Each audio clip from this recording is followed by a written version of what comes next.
Story time. Back in school, I was playing football a lot in the playground. I would play competitively against my fellow classmates, and I'd love every moment of it.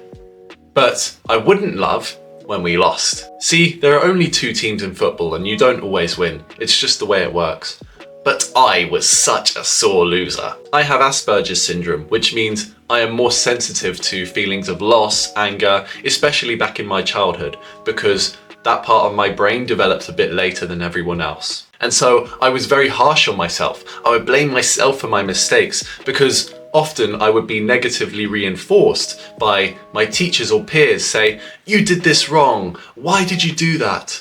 Even though I wasn't selfish, all I was trying to do was win the game. And that would make me feel terrible. It would suck when we would lose. And on top of the feeling of punishment descending upon me, people would project their mistakes and insecurities onto each other, including me. And that was really disheartening for me when I was just trying to win in football. And I think that those experiences from my childhood, coupled with the fact that my emotional development was a bit slower, made me blame myself more for things that went wrong later in life.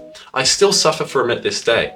If I break a glass or a mug that we've used for years, I would just completely blame myself. I couldn't get past it because I have an object attachment where I feel like the object served me for so long. You know, glasses can last 5 to 10 years, even more.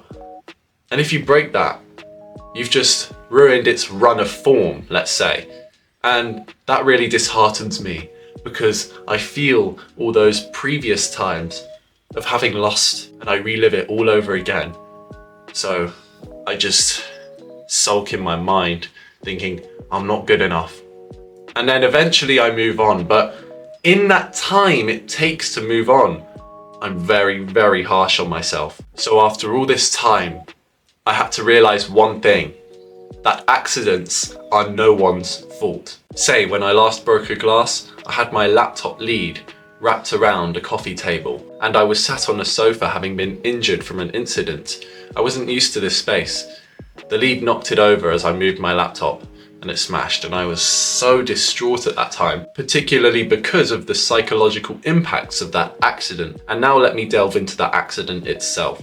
I was actually hit off my bike by a car because the guy was rushing and he emerged out the side road. It had only been a couple days, but the shock still flowed through my veins, and that affected me for the next week onwards. Another time, someone collided with the front of my bike. I emerged at the wrong time, and it was a big misunderstanding. So I blamed myself once again, but then I thought, how would I know? I've done the same thing 100 times or more in the past. And I used my best judgment in that moment. It just so happened that it was the wrong judgment.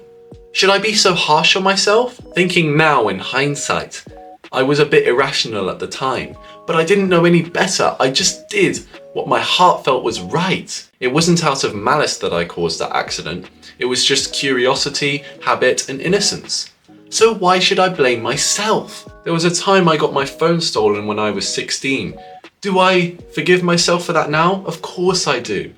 Because back then, I made a wrong decision out of inexperience. Now I know the consequence of that inexperience, and I am always more cautious with my phone outside. And I always love to remember this Chinese proverb. It goes like this: he who blames others has a long way to go on his journey. He who blames himself is halfway there.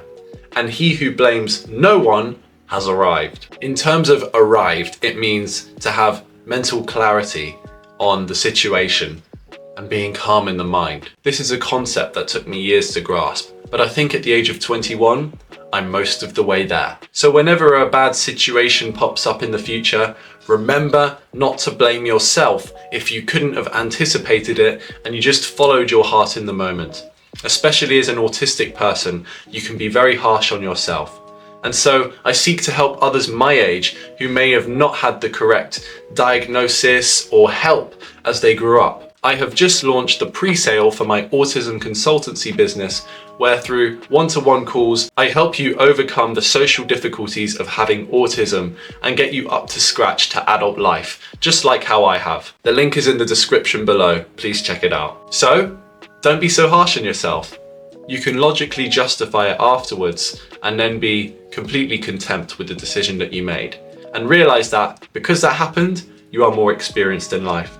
Thank you so much for listening. Please share your experiences of blaming yourself in the comments below. Take care, and I'll see you in the next video.